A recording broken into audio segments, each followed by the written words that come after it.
La difficulté de minage sur Bitcoin recule de 17%, c'est presque un cinquième.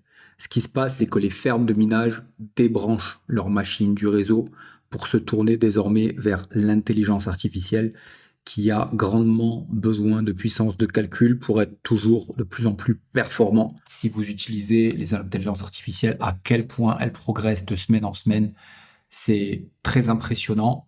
Et aujourd'hui, c'est Bitcoin qui en pâtit avec sa puissance de calcul qui baisse et ce qui rend le réseau un petit peu plus fragile, mais qui reste, selon moi, le réseau informatique le plus solide et le plus sûr de toute l'histoire de l'humanité. Avant de casser le réseau Bitcoin, il y a plusieurs réseaux informatiques qui vont être cassés en premier. On va s'intéresser plus profondément à ce sujet et voir les perspectives de prix sur Bitcoin par rapport à cette information que je recoupe avec d'autres et qui peut être vraiment intéressante dans une optique de rachat de Bitcoin à un prix optimal. Alors, on voit sur ce graphique la puissance de la baisse de la difficulté. Plus ça va profondément et plus on perd de la puissance de calcul. Et donc, si on regarde depuis 2023, c'est la plus grande perte de force de calcul qu'on a eu sur le réseau Bitcoin, 17%, presque un cinquième d'un coup. C'est vraiment très lourd. Alors, ce qui se passe quand on a les fermes de minage ou les mineurs qui débranchent leur ordinateur du réseau, on a un prix de revient qui baisse. Euh, donc Plan B que j'aime beaucoup, qui est célèbre pour le stock to flow modèle, nous donne régulièrement ces graphiques qu'il édite lui-même à partir du nœud Bitcoin qu'il opère. Donc, c'est des données fraîchement sorties de sa machine artisanale, c'est fait maison et c'est fiable jusque-là. Et donc, on a un prix de revient à 52 000 dollars et ça continuait de baisser déjà au moment où il avait publié le 1er août. Au moment où j'enregistre, on est actuellement le 14 août. Et donc le prix de revient sur son graphique, c'est la ligne grise qu'on voit ici. Et il y a de fortes chances que ça va continuer à baisser. Alors on dit oui, mais quand le Bitcoin arrive sur la ligne grise, bah, c'est le moment d'acheter. Mais on peut voir que ça va en deçà, le prix va en deçà, donc les points colorés là, c'est le prix. Et la couleur, c'est le temps qui nous sépare c'est la donnée temps qui nous sépare du prochain halving dont on a vu qu'il devrait intervenir à l'horizon avril-mai 2028. Donc c'est pas encore maintenant.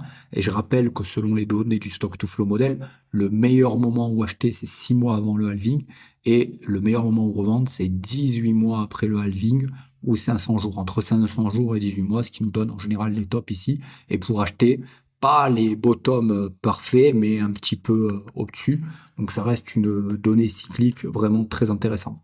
Donc si le prix de revient baisse, la pression vendeuse sur Bitcoin va augmenter parce que si vous êtes mineur aujourd'hui et que vous générez du Bitcoin à partir de l'électricité que vous payez, que vous avez besoin de liquidité, vous allez vous dire, ben, j'ai du Bitcoin qui m'est revenu par exemple à 52 000 dollars. Donc le prix d'extraction, il est maintenant à 57, j'ai besoin de liquidité, je vends. Et donc si on a une pression vendeuse des mineurs qui produisent, il y a 450 bitcoins qui sont produits par jour environ, ben, ça va créer voilà, une pression vendeuse et ça va pas aider la confiance qui est déjà assez rognée puisqu'on est seulement, on n'arrive même pas à un tiers de confiance. Alors, en bear market, quand on arrive par ici ou par ici, en général, hop, on a une correction baissière. Et là, sur le marché, on s'ennuie depuis, honnêtement, moi, depuis début juin, je m'ennuie. On a eu quelque chose d'intéressant là vers juillet, mais ça n'a pas duré. Puis ensuite, on a rebondi, puis on fait un range, donc on n'est ni haussier, on n'est ni baissier. Ça fait rien du tout. On pourrait se dire que la baisse est terminée et puis qu'à un moment donné, ça va repartir en septembre ou en octobre. Mais moi, ce que j'aime regarder, c'est les grands indicateurs. On a eu une divergence haussière qui a coupé net la baisse et qui a permis ce rebond, mais qui n'a pas réussi à monter à un plus haut sur 3 semaines. le plus haut local a fait office de résistance solide pour rejeter le prix et la hausse. Donc voilà, on range. C'est embêtant. Donc pour ceux qui tradent les ranges, c'est génial, hein. Ils vendent ici, ils achètent ici, enfin voilà. Mais moi, c'est pas ma stratégie, c'est pas celle que je partage sur le trading. Donc voilà, moi j'attends qu'on soit vraiment haussier, qu'on soit vraiment baissier pour profiter des grosses impulsions comme ici ou comme ici, et inversement à la hausse quand on va passer au-dessus de cette ligne jaune qui est la moyenne mobile à 200 jours, qui est aussi un indicateur regardé par les institutionnels. Et depuis janvier 2025, vous savez qu'on a des ETF Bitcoin, donc on a encore beaucoup plus de liquidité, on a beaucoup plus de volume sur le Bitcoin et ça peut partir en fusée. Donc ça sert à rien d'aller risquer son capital sur des mouvements très piégeurs euh, qu'on a sur ces ranges-là, hein. On nage entre, voilà, le plus bas qu'on a connu, la locale, c'est 62 500. Le plus haut local, en général, on le voit rarement aller au-dessus de 64 000. Donc voilà, il se passe rien, c'est le mois d'août. Le mois d'août est majoritairement rouge, en négatif. On a eu que très peu de verre. Donc c'est arrivé en 2011, 2012, 2017. Ça a été très timide en 2020 et en 2021, qui était une année exceptionnelle. Je ne suis même pas sûr qu'on revivra cette création de liquidité et ce transfert de richesse. Peut-être qu'on le revivra, moi je l'espère, mais c'était tellement exceptionnel. Et j'étais trop jeune sur l'industrie pour m'en rendre compte. Mais voilà, sauf exception, le mois d'août devrait pas être bon et j'en attends pas plus de septembre et encore moins d'octobre, peut-être une relevée vers décembre, on verra.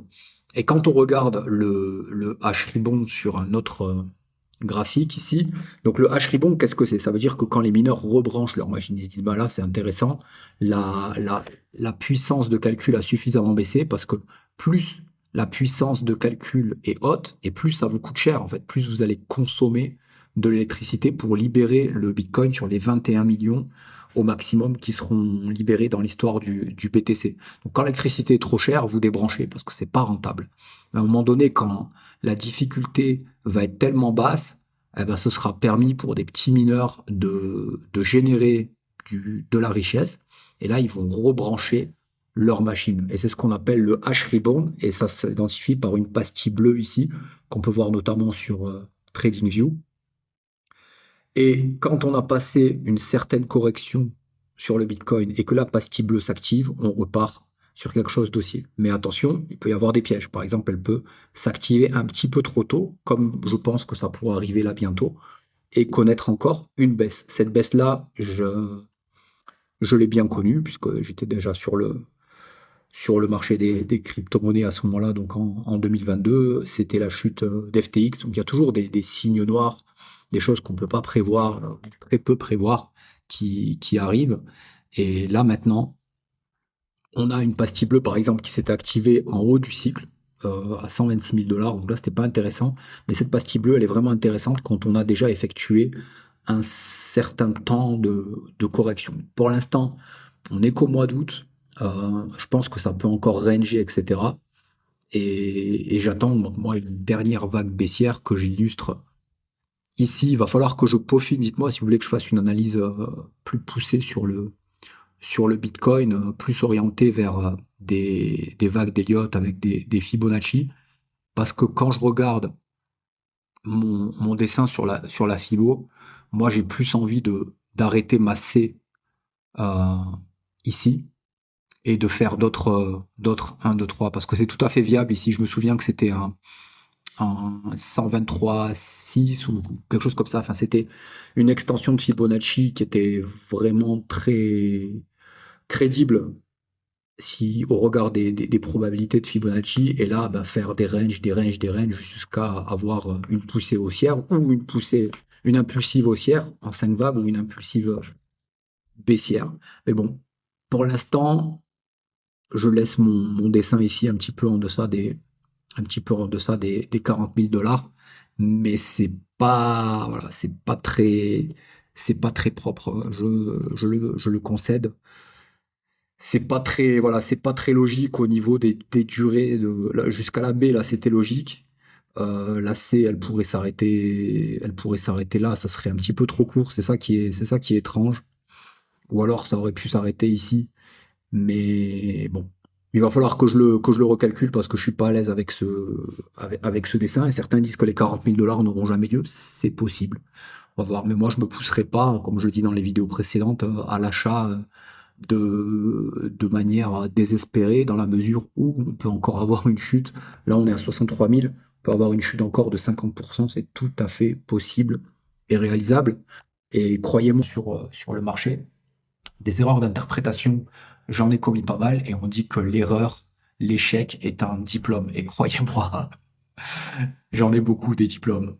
Donc on va pas répéter ce qu'on a fait par le passé et on va faire ce que font les gros portefeuilles, les institutionnels. Eux, ils vont passer haussier seulement quand on aura passé la moyenne à 200 jours à la hausse. Et cette moyenne mobile aujourd'hui, elle nous ramène à un prix de 69 500 $.